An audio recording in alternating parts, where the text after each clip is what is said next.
E aí galera, beleza? Chegamos aqui para o nosso primeiro episódio da nova série do Instagram. Sei lá o que vai ser. Do YouTube. Teolocoff, Adeuense. Então eu sou o Clebinho, o alívio cômico do trio. Renato, formado em Teologia Sistemática da USP. Dr. Rodrigo Juvencio, formado em Teologia na DU. Doutorando da Unicamp em Teologia. E é isso, sejam bem-vindos ao primeiro episódio. Vai ser tipo um bate-papo teológico, né? Café, teologia, risada, Bíblia, que mais? A gente uniu, né, as duas coisas que pelo menos os três mais amam, que é teologia e café ao mesmo tempo. E o intuito é que você seja edificado, que você aprenda um pouco mais sobre a palavra de Deus, algumas coisas que às vezes não dá tempo da gente falar no dia a dia, alguns assuntos mais polêmicos, outros mais difíceis de entender. O plano é que você seja esclarecido com alguns assuntos a nível teológico. Isso aí. E o assunto de hoje é... Amor.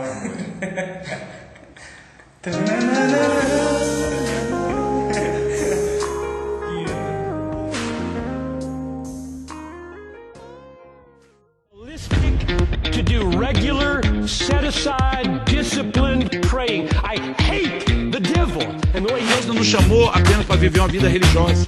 O Salmo 25:14 diz: a intimidade do Senhor é para aqueles que o temem. Homens que pregam a palavra com verdade, com sinceridade, que não temem os inimigos e que lamentam o pecado. Nós precisamos desesperadamente de um sopro de vida sobre a nossa vida. Toda salvação, toda conversão é uma obra de Deus. Ô Renatinho, eu tava vendo uma vez uma pregação do Hernandes Dias e ele dá uma explicação muito legal em cima de João 21, quando Jesus está perguntando para Pedro se Pedro ama ele e tal, e ele fala que tem um joguinho de palavras. Você já viu um negócio assim? É um assunto difícil de falar, porque quando você vai ler João 21, mais do versículo 15 até o versículo 19, você vai ver que Jesus ele vai perguntando para Pedro se Pedro o ama, e você vê que Jesus pergunta 3 vezes, e você que já leu essa passagem, provavelmente você ficou meio na dúvida do porquê que Jesus insiste nessa pergunta, se ele não entendeu o que Pedro estava querendo responder, se ele queria fazer uma analogia com as 3 vezes que Pedro negou. Então é uma passagem meio difícil a primeira leitura de entender o que está acontecendo aqui, né? Oi? Tá mesmo? Provavelmente. Então a gente vai ler aqui João 21, do versículo 15 até o versículo 19, que diz assim: Depois da refeição, Jesus perguntou a Simão Pedro: Simão, filho de João, você me ama mais do que estes? Sim, Senhor, respondeu Pedro. O Senhor sabe que eu o amo. Então alimente meus cordeiros, disse Jesus. Jesus repetiu a pergunta: Simão, filho de João, você me ama? Sim, Senhor, disse Pedro. O Senhor sabe que eu o amo. Então cuide de minhas ovelhas, disse Jesus. Pela 3ª vez ele perguntou: Simão, filho de João, você me ama? Pedro ficou triste porque Jesus fez a pergunta pela 3ª vez e disse: O Senhor sabe todas as coisas, sabe que eu o amo. Jesus disse: Então alimente minhas ovelhas. Eu lhe digo a verdade, quando você era jovem, podia agir como bem entendia, vestia-se e ia onde queria, mas, quando for velho, estenderá as mãos e outros o vestirão e o levarão onde você não quer ir. Jesus disse isso para informá-lo com que tipo de morte ele iria glorificar a Deus. Então Jesus lhe disse: siga-me. Tem a questão da gente esclarecer aqui também para o pessoal a importância do grego, né? É verdade.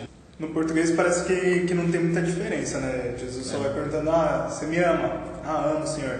E aí Pedro ele fica triste. Mas a gente sabe que o Novo Testamento ele foi escrito em grego, né? Então, no grego tem realmente um joguinho de palavras, né? Os gregos eles tinham mais de 6, 7 definições para amor, né? Cada amor com um tipo de significado. E aqui nessa passagem a gente vê isso, né? Porque se a gente for olhar aqui no português vai ficar muito estranho. Pode ser que você fique lendo várias vezes e não entenda por que Jesus pergunta 3 vezes para Pedro, por que Pedro responde 3 vezes. Pode ficar muito estranho se você só lê no português, e a gente pode querer achar significado onde não tem, achar alegoria onde não tem, sendo que o ideal nessa passagem a gente só vai conseguir explicar de fato o que ela significa se a gente for no grego koine, como o Rodrigo disse. É legal, né, a gente perceber isso, que a gente tem sempre que buscar no contexto original, né? É importante. Porque senão a gente, igual a gente falou, a gente começa a abrir um monte de leque, um monte de de interpretações que são às vezes muito mais elaboradas do que realmente é, né?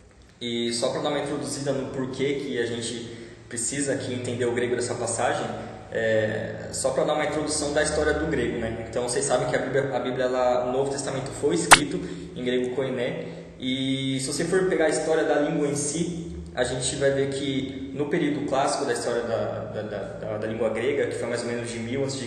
e 330 a.C., foi uma fase chamada de Era dos Dialetos. Então existiam mais de 20 dialetos nas cidades-estado, nas polis que existiam.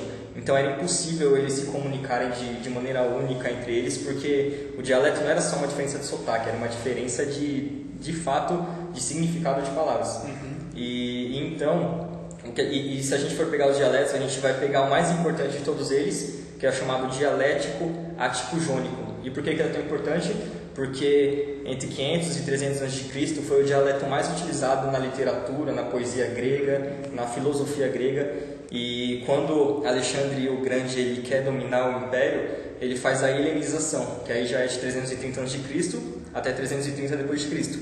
E nessa helenização ele entendeu que ele tinha que conquistar a cultura da época, ele tinha que fazer com que todos os povos falassem uma língua, que todos os povos tivessem uma cultura, que esse foi o domínio dele, querer juntar a cultura grega e impor essa cultura forçadamente, né? Então, desse dialeto... Acabou o meu também. Agora é só coffee. Aliás, agora é só... O coffee acabou. Desculpa.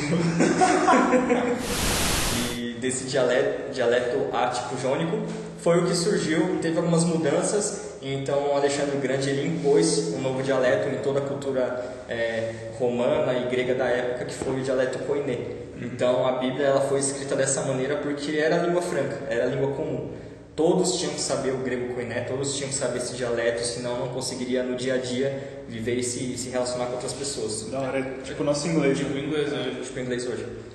E a língua grega é muito mais profunda que o português. Então, é o que o Rodrigo falou, para a palavra amor tem mais de 7 significados, 7 palavras diferentes que o grego vai usar para amor. Então, sempre que a gente lê essa palavra na Bíblia, é importante a gente ir no original e ver o que ela significa, porque se a gente for no original vai ficar muito mais claro o que aquela passagem quer dizer. Isso é a tarefa da exegese, né? A gente pode falar disso algum dia, mas quando a gente vai interpretar a Bíblia de maneira mais sistemática, de maneira hermenêutica, você vai usar a exegese, que é você ir no texto original, ir nas palavras originais e extrair o que aquele contexto original significa pra gente.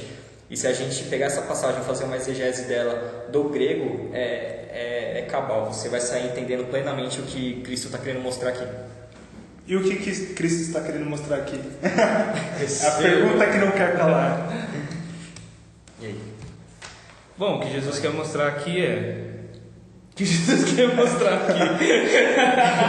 Aqui tem aquele joguinho de palavra que o Rodrigo falou. Então a gente vai lançar na tela mágica a passagem no grego para ficar mais fácil. Mas, por exemplo, no versículo 15, quando Jesus fala, Simão, filho de João, você me ama mais do que estes? Quando Jesus fala, tu me amas, ele está falando no grego o agapas me. Então ele está usando o amor ágape. Mas quando no mesmo versículo Pedro fala, o Senhor sabe que eu amo, ele não está falando que eu te amo no amor ágape. Pedro fala, eu te amo com amor filéu. No grego, Jesus pergunta, você me ama ágape? E Pedro responde, eu te amo filéu. Isso vai continuando. No versículo 16, Jesus pergunta de novo, Simão, filho de João, você me ama? Você me ama ágape? E aí Pedro vai lá e fala, não, eu te amo filéu. E aí na terceira vez é quando Cristo ele não usa a palavra ágape, ele fala, Pedro, tu me amas com amor filéu? Aí Pedro fala, agora sim. Então, agora eu já falei 1000 vezes, esse amor filéu, eu te amo. Cara, constrangedor, né? Porque, tipo assim, Jesus tá falando assim, Pedro, você me ama, cara, muito, muito mesmo. E aí Pedro fala, tipo, pô, Jesus, da hora, cara, isso é legal. Porque se a gente é uma friendzone também. A primeira friendzone da história foi Cristo e Pedro. Que mancada, mano. E difícil, né, mano? Poxa, cara, Deus vem e fala, e é isso, qual que é a intensidade do seu amor? E você fala pra Deus que você só, tipo, da hora, eu te considero um pouquinho, assim, né? Mas não a ponto de dar minha vida pra você que nem você fez. Mas é legal a gente dar uma definida do que é o amor ágape. O que é o amor ágape nessa passagem? Nessa passagem. O que é o amor ágape do grego? O que o ágape ele quer dizer, esse tipo de amor? Bom, o ágape ele quer dizer o amor perfeito, né? O amor incondicional. Por ser perfeito e por ser incondicional, é o amor de Deus. Só Deus possui o amor ágape, né? O amor que transcende todas as coisas. Inclusive a passagem de Coríntios 13 se refere a esse tipo de amor, né? Porque a gente não consegue atingir aquele nível supremo de amor. É até legal você colocar. Coloco. Supremo. Entendeu? Então é aquele tipo de amor que a gente nunca vai alcançar, porque é o amor de Deus. O que eu acho interessante também do amor ágape, quando a gente pensa nele na essência, é que ele fala muito mais de quem ama do que quem é amado. Porque basicamente quem é amado não corresponde, né? Que é o que a gente fala tanto da graça, que é o favor imerecido, daquele assunto lá que a gente não pode falar, né? Nada. É que ele começa a deixar É quieto. uma coisa de sinergia que não existe, entendeu? Outro dia a gente fala disso. Deixa pra lá. A gente entra naquela questão, ele ama independente do que ele vai receber de feedback, né? É aquele amor sem exigir nada, é aquele amor que é igualitário, é um amor que é distribuído para todo mundo de maneira igual. Uma definição que o Clebinho falou aqui do amor ágape, eu gosto muito de lembrar também que o amor ágape ele é um amor que ele é mais racional do que emocional. Então é um amor que não vai depender do que outra pessoa faz por você, mas simplesmente você a ama de maneira racional, de maneira da razão. É justamente o que Jesus está perguntando.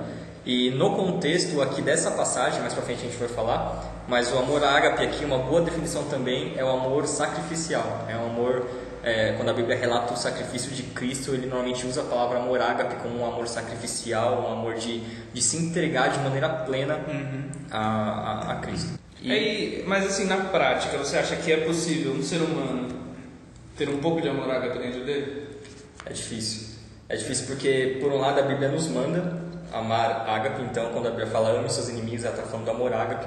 Quando Paulo fala para a gente amar nossa esposa como Cristo amou a igreja, ele está falando de um amor ágape.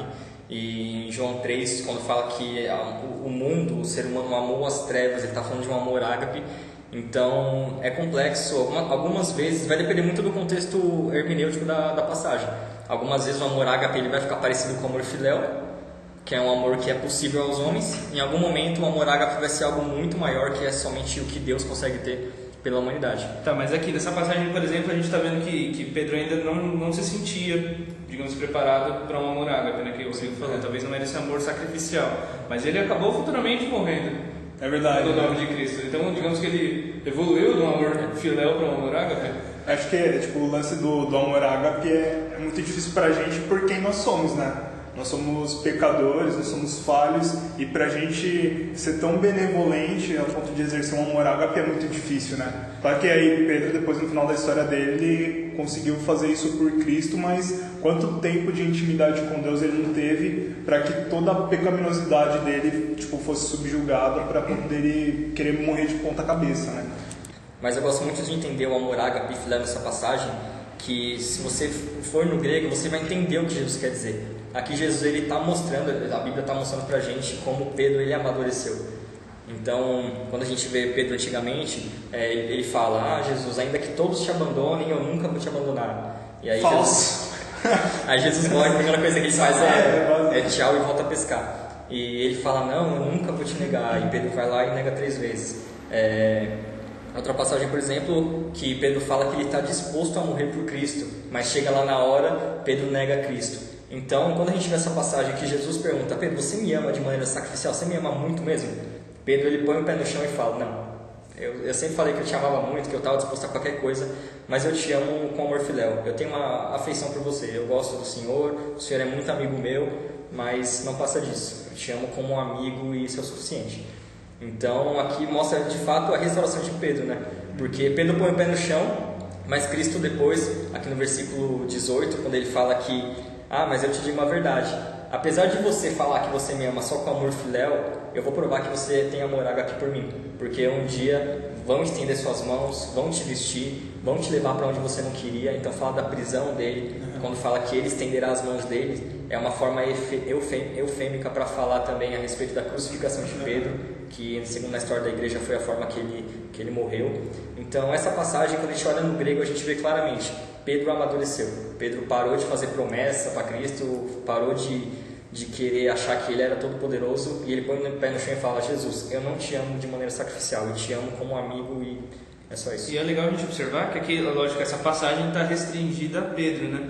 Mas a gente percebe que o amor ágape se estendeu para todos os discípulos, né? Porque ali na situação da prisão de Jesus, todo mundo meteu o pé, mas futuramente todos eles foram mártires. Então a gente vê que na verdade todos eles acabaram evoluindo para um amor sacrificial realmente, né? Sim. E esse amor filéu, aí qual que é um amor tipo só de afeição, de gostar, ou tem uma outra definição? É tipo amizade, o que é? Eu gosto muito da definição de Aristóteles, em que ele fala que o homem, ele sem a filia, ele não tem uma felicidade plena. Então quando ele fala a filia, não a filia de sem filia, mas a de artigo. Sem a filia, o ser humano não consegue ser plenamente feliz, porque ele fala que a filia é justamente a amizade, é justamente você ter amigos, você ter laços. O filéu está muito ligado a você amar um amigo, a você amar um amigo que você cresce junto, que você tem muita proximidade. Esse é o amor filéu, esse é o amor de amizade que você conquista, né? Você conhece uma pessoa, se desenvolve como amigo dela e você usa desse tipo de amor no grego para expressar a sua amizade. E é legal que o amor filéu, ele vem bem que você falou, de afinidade, né? Então ele vai vir de pessoas que compartilham das mesmas ideias ou pensamentos parecidos, né? Por exemplo, teologia e café. Então a gente vê que não é um amor incondicional, que é aberto para todo mundo, eu vou ter amor filéu por todo mundo, né? E aí eu te pergunto, por que tem que ter amor filéu dentro da igreja, né? Porque a gente compartilha da mesma coisa, cara. Cristo tem a gente. Esse é o princípio da koinonia, né? Primeiro você tem comunhão vertical com Deus, até Paulo fala em Efésios, né, desse tipo de união. Então é uma união que a gente compartilha da mesma fé, de um só Senhor, um só batismo, e daí a gente consegue estender essa comunhão para as pessoas que creem na mesma coisa que a gente, né, que tem a mesma confissão de fé. Então aí facilita para a gente amar uns aos outros, porque a gente tem alguma coisa em comum. Sim. E o amor filéu, ele também, só para concluir esse tópico, ele também é usado para se referir pelo amor de Cristo por Lázaro. Então, em João 11, no versículo 3, que quando vai falar: Senhor, aquele a quem tu amas está doente. Em algumas versões tipo NVT vai estar escrito que: Senhor, aquele teu amigo querido está doente.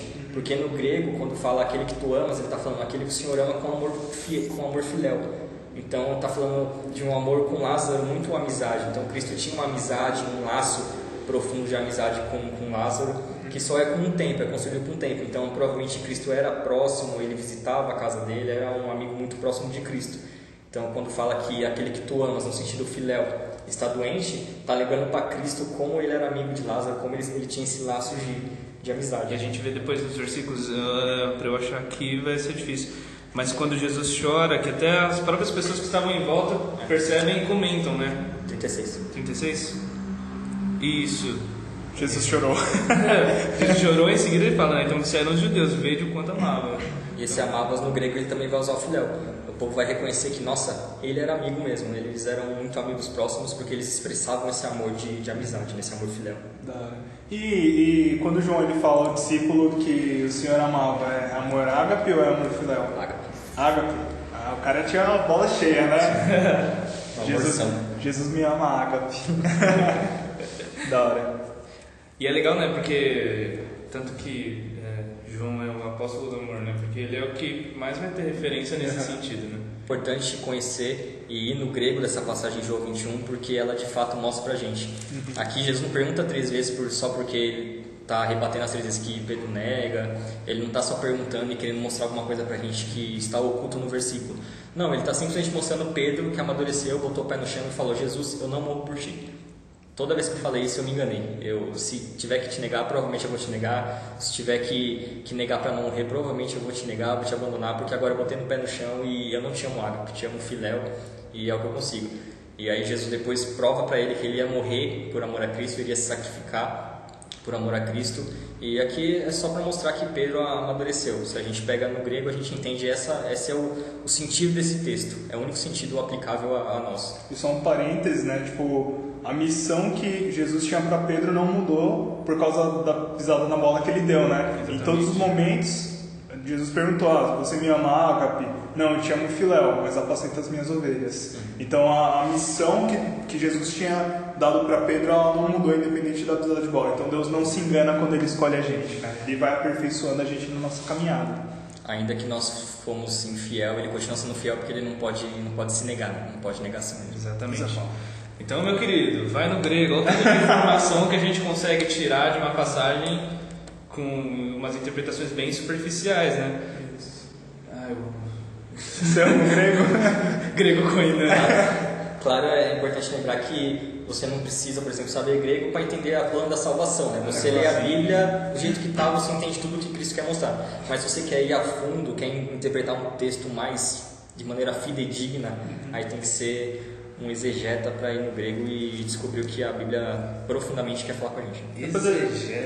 Depois a gente dá umas dicas. Tem aplicativo, tem dicionário do Strong, né? Strong tem cursos aí, depois a gente deixa a dica para vocês. Amor storage, vamos lá. Então, enquanto a gente já falou de amor ágape, relação de sacrificial, a gente falou do amor filéu, que é amor entre amigos, que precisa de alguma coisa que faça esse laço, né? A gente tem o amor storage, que é o amor de famílias, um amor entre laços sanguíneos. Então você não precisa necessariamente ter algo que você conheceu aquela pessoa e você observou que vocês têm entre vocês uma certa afinidade.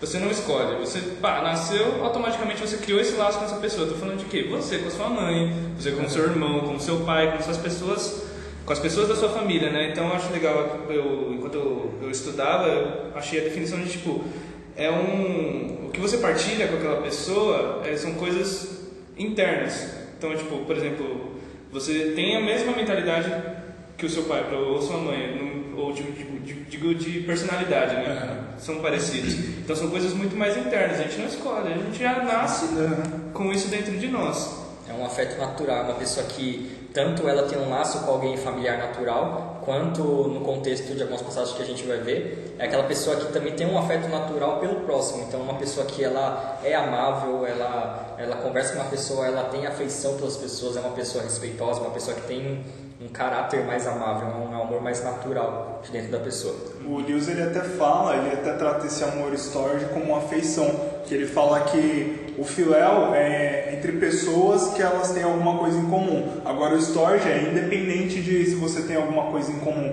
Então, por exemplo, você se afeiçoar, vou dar um exemplo bem zoado aqui, mas por um mendigo, você não tem nada em comum com o mendigo, mas você vai lá e você se afeiçoa por ele a ponto de tipo, você estender o seu amor ajudando ele, enfim, prestando auxílio em qualquer que seja. Então aí também é amor storge. Dentro da família a gente tem isso, né? Se você não escolhe a família que você vai estar, mas se você tem, por exemplo, dentro da sua família alguém que tem alguma deficiência, alguém assim, você não vai deixar de amar a pessoa, você ama. Isso daí é um amor storge. Mas quando a gente sai do contexto familiar, é um amor pode ser entre amor entre duas pessoas que não são famílias, mas que você se afeiçoa por alguma pessoa, né?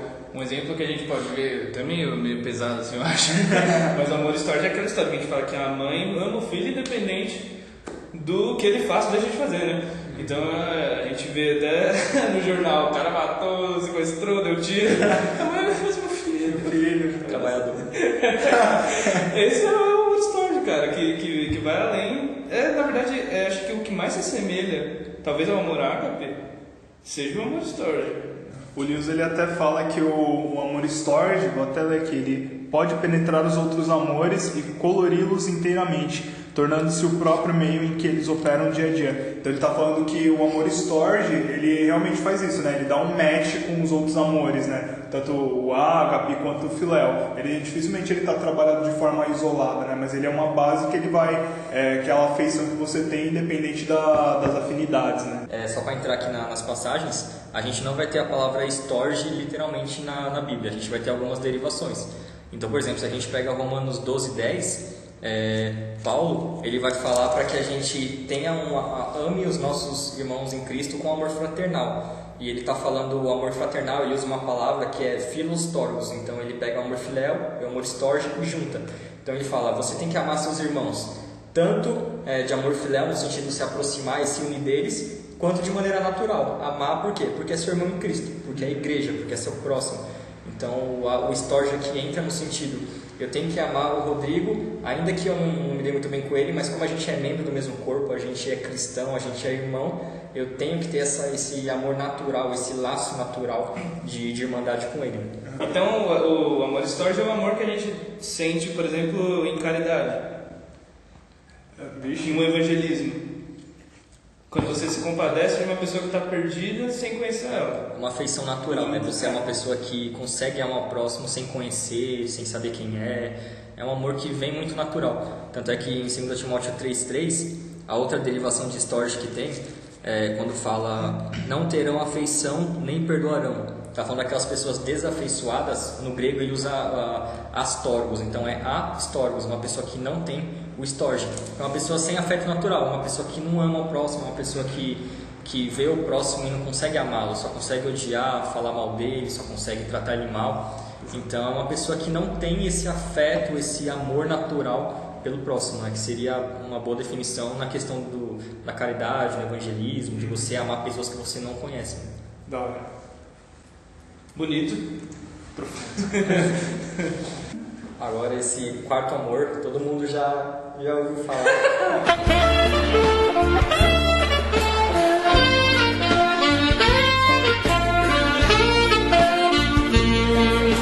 O famoso amor eros, que é muito prezado pela filosofia grega. A gente não vai achar a palavra eros nenhuma derivação no grego original das escrituras, mas a título de definição, como vocês definem, assim, como é a melhor forma de definir o amor eros? Calma lá, deixa eu abrir aqui no livro. Tiraram Cantares da minha Bíblia. É Bíblia infantil. O amor eros é aquele amor avassalador. Então, é aquele amor que vem de homem e mulher, mas é um amor que vai além de puro impulso sexual, né? É verdade. É um amor muito, muito romântico, é um desejo muito forte, tem atração física. É um amor muito prezado pela filosofia da época. Se você for estudar, por exemplo, para Platão e Sócrates, eles têm só uma obra chamada O Banquete. E nesse banquete eles fazem um diálogo com vários filósofos em que eles falam a respeito do amor eros, falam sobre como que é esse amor, eles vão discutindo isso. Tanto é que Platão, na teoria das ideias, quando Platão divide lá o mundo entre o mundo inteligível, que é o mundo das ideias, o mundo perfeito, e o mundo sensível, que é o mundo que a gente toca, o mundo que a gente vive, ele fala que a melhor expressão de amor que tem no grego é o amor eros, porque é o amor que atinge o nível inteligível. Você não ama a pessoa só por amar, mas é um amor desejo, um amor atração física, é um amor... Ele até fala que é um amor que você se encanta pela alma da pessoa, é um amor muito, muito profundo na visão grega. E a gente, né, que como cristãos, né, a gente já liga o quê? Que é um amor que é espiritual também, né? É que acho que hoje o mundo do jeito que está fica todo muito deturpado. Então não é porque é um amor eros, que é um amor de intimidade, que tem que ser escrachado, que tem que ser feito da forma errada, né? A melhor parte da Bíblia que trata muito profundamente esse amor é a que a gente falou, Cantares. Cantares se você ler Cantares de cabo a rabo, você vai ver que Cantares fala de um amor, muito desejo, muita intensidade, muita atração. Tanto é que em Cantares 5, versículo 8, a amada vai falar assim: prometam a mulheres de Jerusalém, se encontrarem meu amado, digam-lhe que desfaleço de amor. Então ela fala, cara, eu tô morrendo, eu tô enferma, eu tô doente de amor por Salomão, por esse rei. Então esse é o mais próximo de amor, esse amor desejoso, essa intensidade de amor.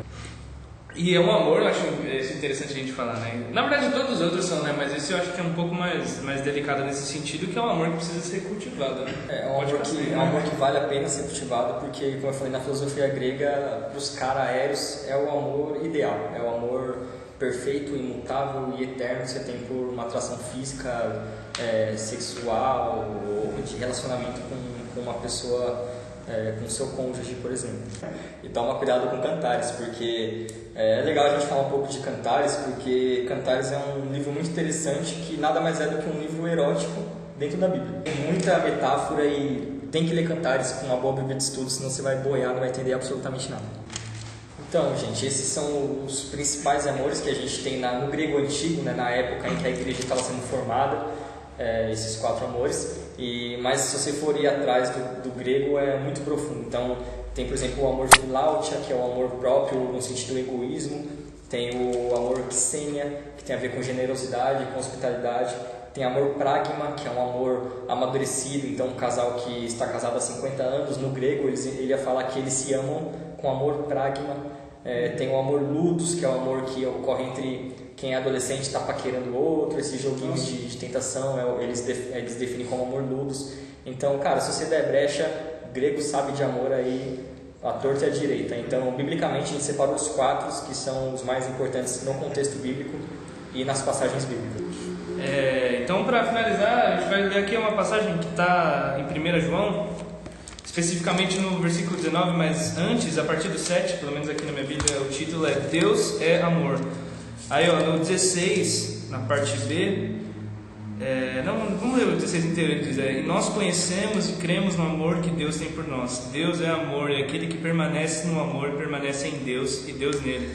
Depois, no 19, ele diz, nós amamos porque Ele nos amou primeiro. Então, independente do amor que seja ele o filéu, seja o eros, o storge e o ágape, a gente consegue amar porque Deus amou. Deus é amor por essência. Deus é a definição de amor.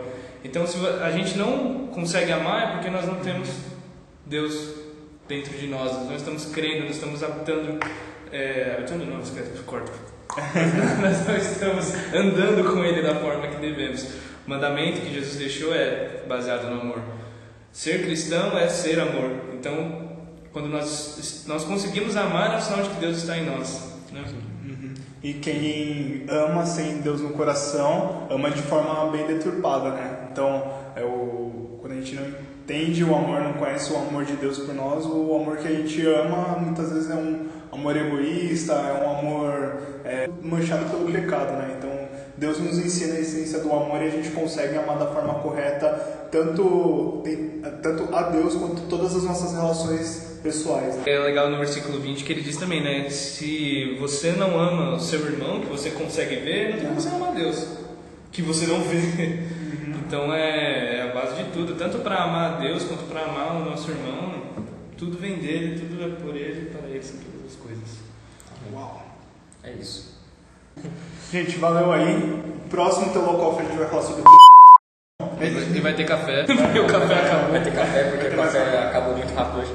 E é isso, gente. O nosso intuito foi mais trazer esse assunto introdutório, porque é que nem eu falei, é muito importante em alguns momentos a gente ir na escritura original, ir no texto original, no grego original, no hebraico original. Hoje a gente tem aplicativos para isso, a gente tem dicionário de concordância Strong, tem a internet, tem vídeo que você pode acompanhar. Uma recomendação que eu sempre dou é de Paulo Won, que é um cara que manja muito de exegese no Brasil. Para mim é um dos melhores teólogos da atualidade no Brasil. E eu espero que tenha dado uma luz para você, para que você se apaixone mais pela teologia, para que você se apaixone mais pelas escrituras e que você consiga, por meio desta ferramenta, entender mais profundamente o que Cristo quer mostrar pra gente através da sua palavra. Fechou. Falou tudo, É isso. Quando eu crescer, eu quero ser que nem você. Cara, tá perdido. Tem de finalizar.